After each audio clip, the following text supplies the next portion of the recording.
Welcome to another episode of Jamming with Jason. Hey, today we're going to be talking about something that really should be common sense.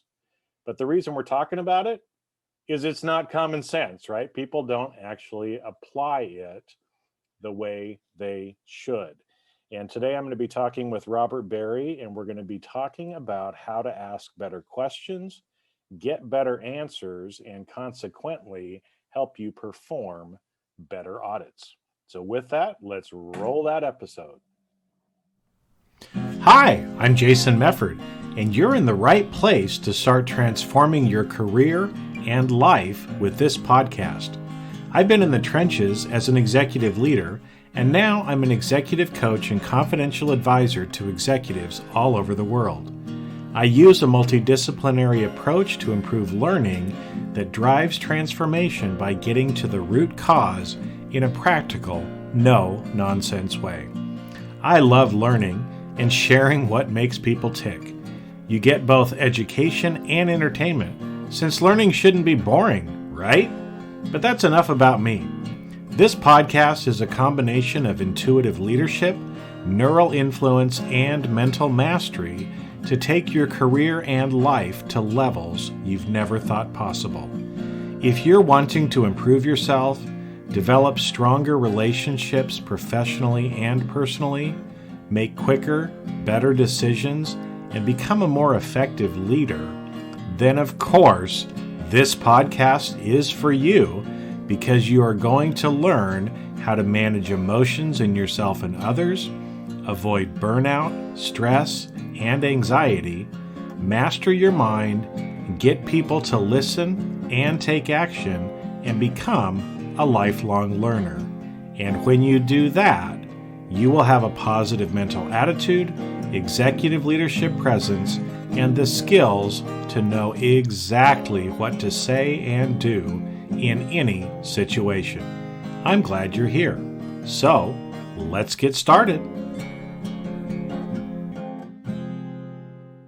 Hey, Robert, it's great to have you here, man. I say this is, you even said it before we got started, right? Hey, what we're going to talk about today should be common sense.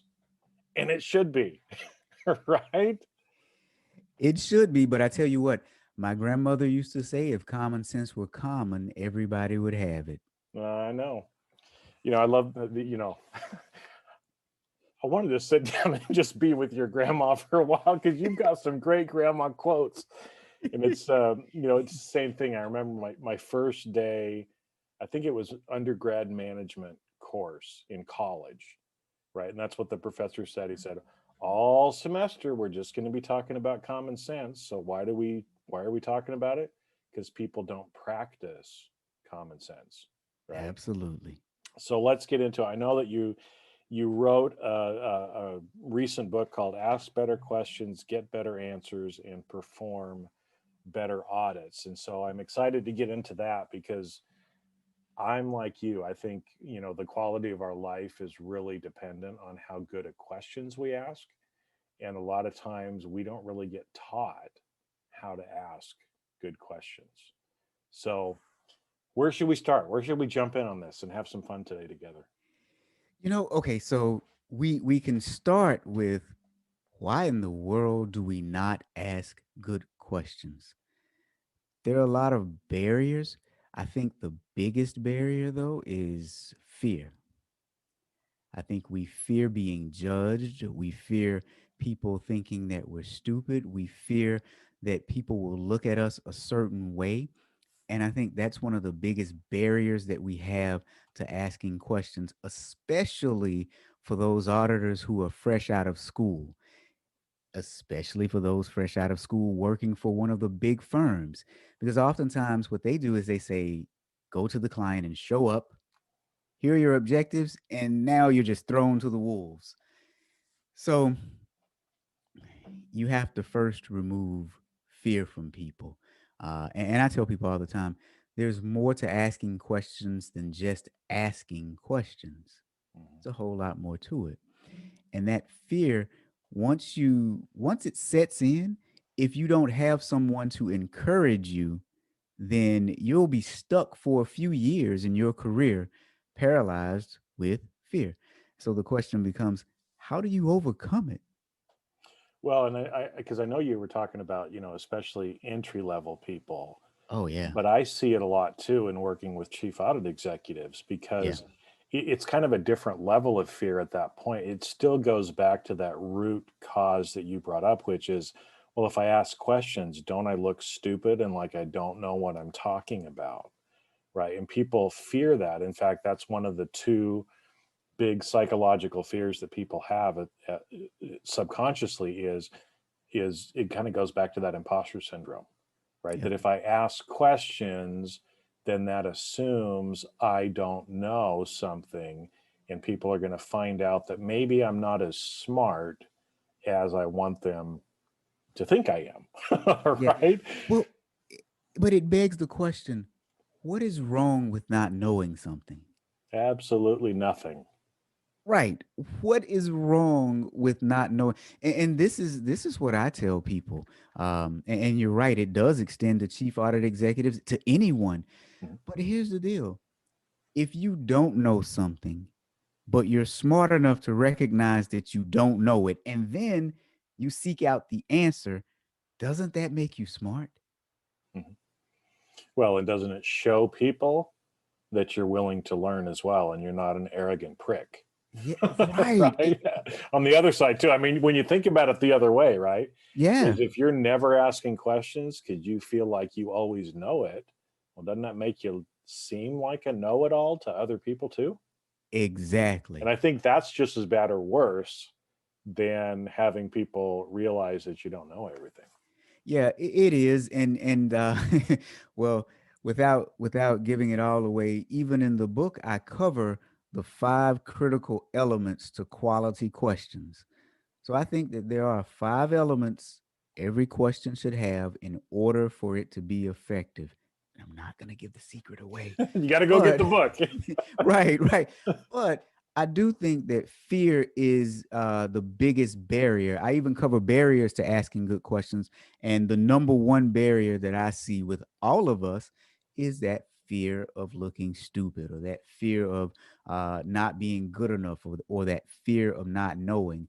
But if you think about the entire job of an auditor is to ask questions. How else can you do an objective assessment if you don't ask questions? Mhm. If you know it all, then that's not really objective, because you're going in with your preconceived thoughts and your preconceived notion about an organization or a department or even a person. So, but you have to get over that fear. Don't worry about what people think about you. Who cares if they whisper? He didn't know what whatever was. So, Well, but how do I mean? Because again, like you said, fear is probably one of, if not the biggest thing holding us back from asking questions. How do we get over that fear? well, I think the first thing is you have to embrace failure. Fear comes about because people don't want to fail at something. They don't want to fail at looking smart, or they don't want to fail at their job. When you are not afraid to fail, the fear just kind of dissipates, because now that's the biggest fear that people have, is failure of something. And if you embrace it and recognize that it's an opportunity to learn, then what can scare you? Um, and a lot of times people will try to use tactics to scare you into doing things that they want you to do. I remember I remember having an audit client who was high up in an organization, was unhappy with the results of the audit. Now, somehow that was my fault, because one of his employees was stealing and the audit caught it. But somehow that was my fault, right? Mhm. Okay. Was unhappy with the results of the audit and tried to threaten me in order to get me to remove specific items from the audit report. And the on a real serious note, what was said to me was extremely degrading and was supposed to be something that was supposed to make me afraid. But he said, "Well, you do need this job, don't you?" In one of those tones, like, "I can have your job, you can be fired." And Ooh, I was supposed to be afraid. Um, Now I'll tell you what I said to him. What I said to him probably frightened him more than the fear he was trying to impose on me, but I actually meant it. I said to him, you know, you can make threats, you can try to take away my livelihood, but it really doesn't matter. I can find another job. And besides, there's nothing that you can do to scare me. I grew up in the hood where I saw people being murdered, shot, and stabbed. So there's nothing you can show me. And so when he saw that there was no fear in me, he left me alone. Mhm. Now I'm not saying go tell a go tell a gangster story to your audit clients, Especially but if you didn't go through that, right? right, right. But I do think too, a lot of the times having not having fear of certain things helped me in my career. But also when I have been afraid, I in hindsight, I see where it has hindered me.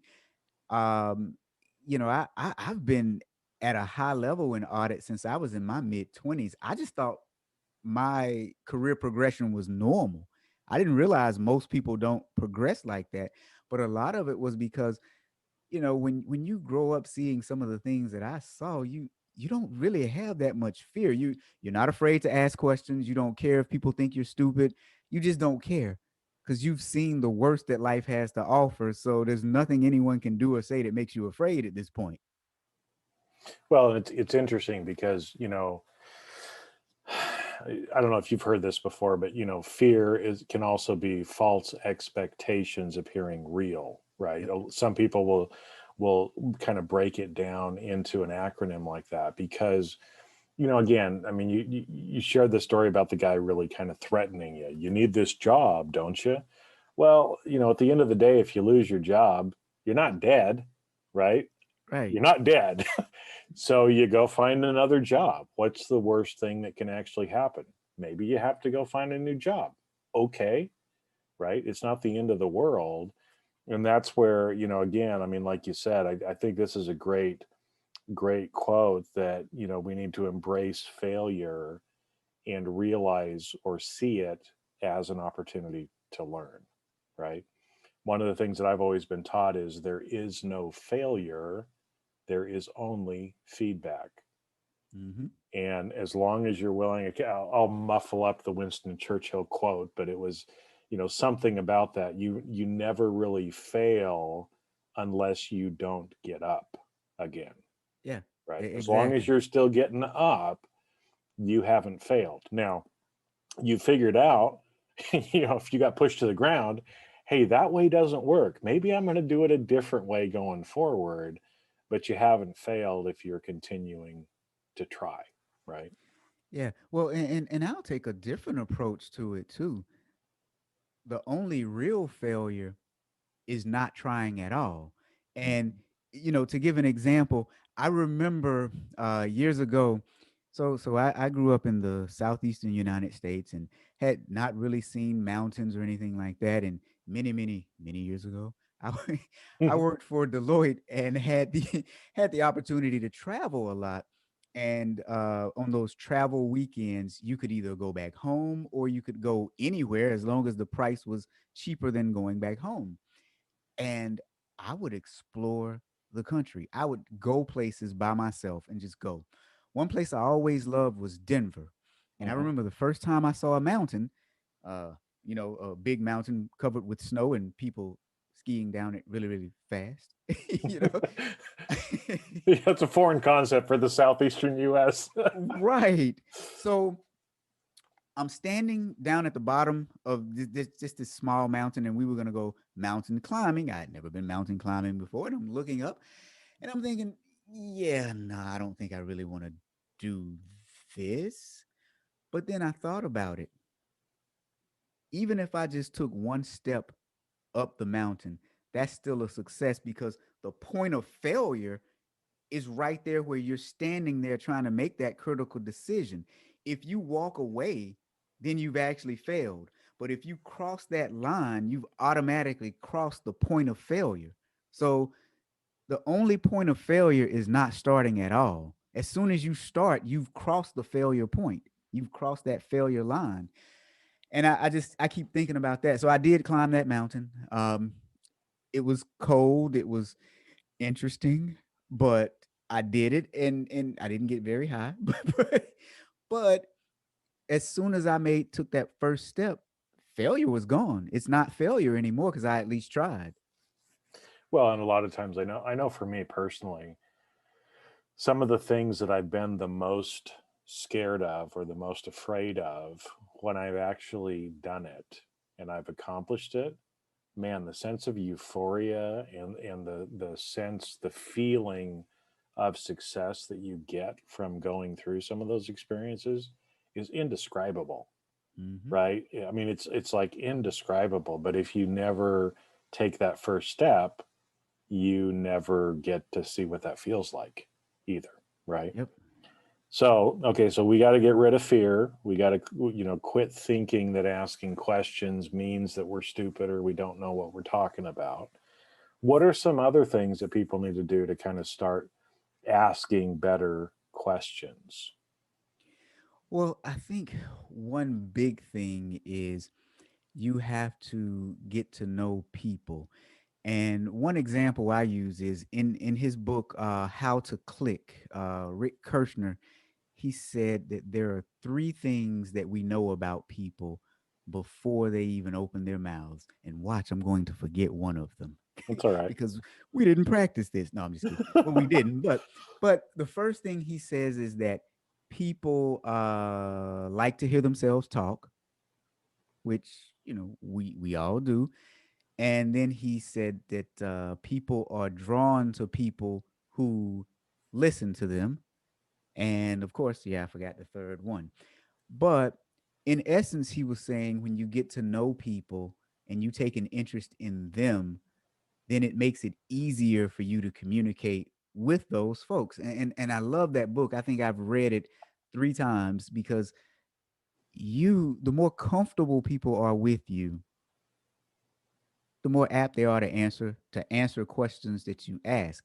And the more comfortable they are with you, the better the answers that they'll give. So for auditors, a lot of times the only time we see clients is when it's time for an audit. That doesn't make sense.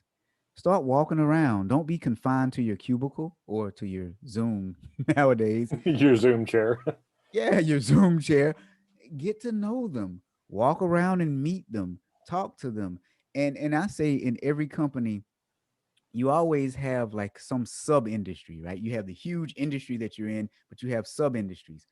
Follow the news related to those sub industries. And when you see something that intrigues you, shoot your client an email. Hey, I saw that this new law is going to change. How's that going to affect you guys? Spark a conversation with them. Or just ask, hey, I saw this new law has changed. Do you guys need some help with anything? If the only time your clients see you is when you're doing an audit, then you're doing something wrong. Mhm. Well, and because I mean, that goes back to classic relationship kind of building too, right? Is Mm-hmm. if the only time somebody sees you or the only time that someone calls you is when they need something, well, you haven't really developed a relationship with that person, right? And I'm sure everybody who's listening, when I say, there's people that are givers and there's people that are takers. And I'm sure a lot of names pop into your head. I have some family members, as an example, Yeah. that only text or call me when they want something, right? So obviously, when they're calling and they want something, but they haven't taken any time to strengthen or develop the relationship with me beforehand, the answer is usually no, right? Because then I feel used. I feel like they're just taking, and that's not how we want to do. So that's a great suggestion for people to actually reach out. It's a way to ask questions, but in the way that you're doing it too, it also helps you in kind of understanding, hey, there's this new law. How are you did have you guys heard about it? What are you planning to do? And if the answer is no and no, ding ding ding, right? Well, there might be another risk in your organization that you should consider taking a look at. Well, and the other benefit of doing that is now you get to do what I call one of the best audits to do. One of the best audits to do is the audit that you never have to do. Hmm. So you're upfront here. and you guys are working through an issue, you can check that off as an assurance engagement because now you've done some work to help them mitigate a risk without having to come in and do an audit. And there's so many benefits to that because first of all, those engagements are actually shorter than audit engagements Mhm. and they build goodwill with your clients. So I think that's extremely important. Well, and I'm guessing too, kind of back to the three things that you were talking about, the people that we know about people, right? They like to hear themselves talk, and we're drawn to people that actually listen to us. I think those are two things that can be very easily applied to what we're talking about, right? Because I know I was always taught, if you don't know anything about somebody, like if you go to a cocktail party or something like that, where it's just they're awkward, especially for those of us that are introverts, right? Well, Yes. if you don't know what to talk about, ask a question about the other person. And that should get them talking because again, people like to talk about themselves, even though none of us like to admit it. We all do to a certain extent. Hmm. And then by actively listening to what they're saying, using some of these follow-up reframe questions along the way, people feel heard, and because they feel heard, they actually deepen or have a connection with you because they feel validated. It's actually a way to develop the relationship and deepen it as well. So, Absolutely. And I just remembered the third thing. The third thing was people people want to be heard and understood. mhm, So, but funny story you say about when you're at a party, you just ask people questions. Okay, so I remember again back in the day when I worked for Deloitte, I had never been to like big swanky business parties. But when you work in public accounting, you got that's to a part go. of the job. Mhm. Yeah. So I remember the first big swanky shindig we went to. I had no idea what to talk about with people. There were people talking about their money, their boats, their yachts. Like, okay, well, I have none of that. I've seen them on television, but I have none of that. And I remember and then believe it or not, I was a shy introvert. I'm still a rather shy introvert, can't you tell? But but at the party, I remember I kept saying the same 3 or 4 questions over and over again. I would say, "So tell me about you," and then when they would start talking, I would shake my head and listen, and I would say, "That sounds interesting," and then they would say more, and then I would say, "Oh boy, that is exciting." And I was being genuine. The things that they were saying really were exciting. You weren't sarcastic and they were like reaching over slapping you, right? You're right. I wasn't being sarcastic. But what ended up happening was they went back and told the partners that I was the most interesting person that they'd ever met. And I promised you, I did not share a detail about my life with any of them. And that's when it started clicking to me. I was like, wait a minute, I didn't do anything. I asked them about themselves because I didn't know what to do. Now, thankfully, that looked good to the partners for me, but I didn't do anything. I didn't disclose anything. It was just, really, you do this? Oh, wow. Tell me more about that. That is so interesting. How did you end up doing this? I mean, just person after person after person. Now I Uh, can laugh at it because I didn't know what I was doing. well, and I'm going to have to cut you there and actually give you some props though, because again, you were a little self-deprecating there, where you said I didn't do anything. Are you kidding me, Robert? You did the thing that's probably the hardest thing that most people don't do, which is actually listened. But I had no idea what I was doing then, though. That's the funny part. It's I can't even I shouldn't even get props for it because I had no idea what I was doing. Well, but see, again, you learned, right? And, Yeah, yeah. and again, from that, you learned that work there. I'm sure you've done that other times in your life too, right? Oh yeah. Oh yeah. Since then, yeah, multiple times. Well, and to me, it's, I'm a lifelong learner. I'm just curious. And so I loved, the same thing when I would go travel. I loved hanging out down in the lobby or the bars in the hotel or out front. You always meet really interesting people and just start striking up a conversation. And I'll tell you, I learned some fascinating things. Again, just from asking a few questions, letting people talk. I mean, but just some really interesting people. Some little trivia stuff I've got in the back of my head for Jeopardy if I ever go on there, right? That'll probably come out. But to me, it's just fascinating. I love actually learning from people and listening to them talk. But the only way I can benefit from that is if I actually ask them some questions too. Absolutely. Well, and I think as auditors too, we need to recognize that you can learn from anyone in the organization. Mhm. You don't only learn from people in certain positions of authority. You learn from any and everyone. And one thing I learned is the best source of information is the administrative assistant in the office. I don't care what office it is. Yep. That administrative assistant is a wealth of knowledge. And if he or she can't tell you directly what you need to know, they know who to call. So that's the first person you make friends with. Well, it's funny because as you were talking, it's because we can learn from anybody. And sometimes it's the people that you would least expect. So this it's on topic but off topic, right? As you were talking there, I was just thinking about one of the experiences that I had where we'd gone out to one of the factories that we were auditing, and we were looking at some of the operational stuff, and I think they just spent like 25 grand building like this raised stainless steel platform with steps up and handrails and everything near this part of the manufacturing line where we were at.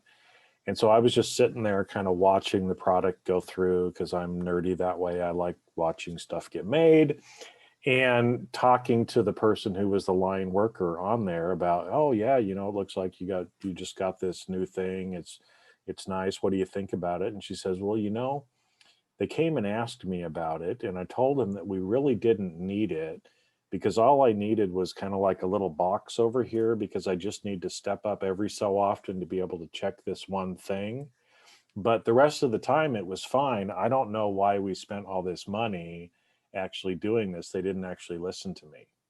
And I thought, wow, how many times does that actually happen where they ask her questions, but they didn't actually listen. And we probably, spent a bunch of money that we didn't necessarily need to Mm-hmm. because she was the one that already knew. Right. And so, like you said, people like executive assistants, other people like that, oh man, they know what's going on and they see the things that are going on, and having conversations with a lot of them is actually where you can learn some of the most important information.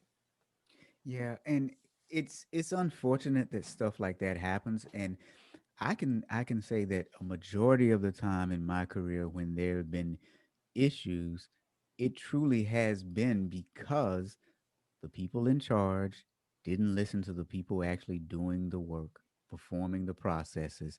Um, I I can't throughout my career, I think we have helped companies save more than $10 million. I just stopped counting, and in almost every instance, all we did was go and talk to the person performing the function, and they literally told us what the problem was, and then we translated that and communicated it back up to somebody who was in charge. They they could have just walked over to that very same person and asked the question. Um, it's sometimes you feel bad that that's your job and that's why people are paying you, but you it's Well, and it's funny because as you're saying that too, I'm even thinking about personal relationships, right? We can assume, right? You know how to spell assume, which we don't oh want to yeah. do, right? Um, or we can just actually ask people, right? Because again, I mean, even in personal relationships, think significant other, children, whatever, family members, how much of the time are we making assumptions? Are we thinking, certain things are going on? We're making conclusions about it. We're maybe feeling bad or whatever. And if we just have the courage to ask the question, we'd actually figure out what it is. And half the time, it doesn't even relate to us. Right. right? So we get into all this fear and anxiety. A lot of times it doesn't even need to be there just because we didn't ask a question. Yeah. Well, and nowadays, fear and anxiety. Wow. Nowadays, most people are filled with both, and it makes it very difficult because nowadays, even when you ask the question, if the other person doesn't know how to seek clarity or if they don't know how to respond honestly, then you end up trapped in this conundrum of you're trying to ask questions, but you're not getting the answers because you're dealing with someone who has a very interesting personality that's not rooted in the truth, and they're trying to figure out why you're asking the question even though you're being directly honest with them. And so you get into these games where they're not really hearing your question even though you're asking it, and they're answering something by anticipating what it is that they think you're asking. And ah, yes, the questioning conundrum. It is. Well, and just like every time I do one of these podcasts, I can't believe how fast the time has actually gone. Oh So wow. I know, I know, right? So, maybe some final thoughts or some things that we should, make sure and impart with people or leave with them too, as far as how they can ask some of these better questions so they can improve the quality of their life and actually perform better audits. Yeah, so the first thing is that, well, first, there are three things you must know about questions. Number one, asking questions is the hardest thing that you have to do in your entire life. You always have to ask questions. As children, you ask your parents like to go outside, to go on a field trip, to spend the night over someone else's house. As adults, you ask employers to hire you by way of filling out a job posting, a job application. Mhm. So you have to ask questions, but it's the most difficult thing that you'll ever have to do. But the second thing is you can't avoid it. It's inescapable. So you cannot avoid asking questions. The third thing is though, it's also irreversible. Once you get it out there, you can't just take it back. So it's important that you learn some good techniques that can help you formulate better questions. Because again, there's more to asking questions than just asking questions. Don't think that just because you have an audit charter that gives you, the ability to ask good questions. It gives you the authority, but not the ability. So just remember that it's a muscle. You have to use it, you have to exercise it, and you will get better at it. You will never, ever be perfect. Some days you'll hit it off with one person, the next day you'll bomb with that very same person. So keep those things in mind and just work the muscle. Yeah. Well, like you said, I mean, we have to do it. We can't avoid it. And this whole point about it being irreversible. When you first said that, I was kind of like, "Where are you going with that?" But again, then all these different things flashed in front of my mind of different experiences that I've had before. And sometimes, once you say something, you can't take it back. Right. And so, like you said, this is something that everybody can learn. That's why you wrote a book on it, right? That's why you Exactly. do training on it, so that people can actually learn. Because, I truly believe the better that we get at asking questions, and the more questions we ask in the right way, our quality of life goes up, the quality of life of people around us goes up. We can do our job easier. We have less of that fear and anxiety that so many people are strapped with as Mm-hmm. well. And, again, we make mistakes along the way, but the more, that you're actually trying it, that you're practicing it, you're getting that feedback and you're learning. And so next time it's just that much easier, right? And the more you do it, the easier it gets. Absolutely. I'm guessing you agree with that, right? 100%. That was a good question. That was a good question. Was that a good question? And like I said, I mean, we could spend a lot of time on here, but again, it's you've got the book about it, um, and yeah, I mean, go get the book, read it, and start practicing. Start doing stuff, because again, you're not going to get very far if you don't ask the questions. So, all right. Well, Robert, thank you for taking the time. Again, everybody, we'll put up in the show notes, but Ask Better Questions, Get Better Answers, Perform Better Audits is a book that'll help you get a lot more information about this and help you start flexing your question muscle, I guess we call it, or whatever you call it, right? All right. Well, thanks. And your website where people can get a hold of you, what's the easiest website for people to be able to reach you at? www.thatauditguide.com. Thatauditguide.com. I'm always on LinkedIn as well. You can find me there. And thank you very much for having me on Jamming with Jason. Oh, you're welcome, Robert. Thank you. And that's a wrap. Thanks for listening to today's episode of Jamming with Jason. Keep on rocking in the audit world, and if you enjoyed this episode, please share with your friends and leave us a review on your favorite podcast platform. Connect with me on LinkedIn and let me know what you enjoyed the most about the podcast, and you may even be featured on a future episode. When you're ready to turbocharge your leadership development, join the Briefing Leadership Program, where you get access to everything in one place and can interact directly with me in the group. If you'd like to earn continuing professional education for listening to today's episode, head on over to C-Risk Academy's video on-demand learning platform at ondemand.criskacademy.com. Not only do you get a CPE certificate, but you will also have access to hundreds of video on-demand learning opportunities. The views and opinions expressed on this podcast are that of the individuals and not of their respective organizations.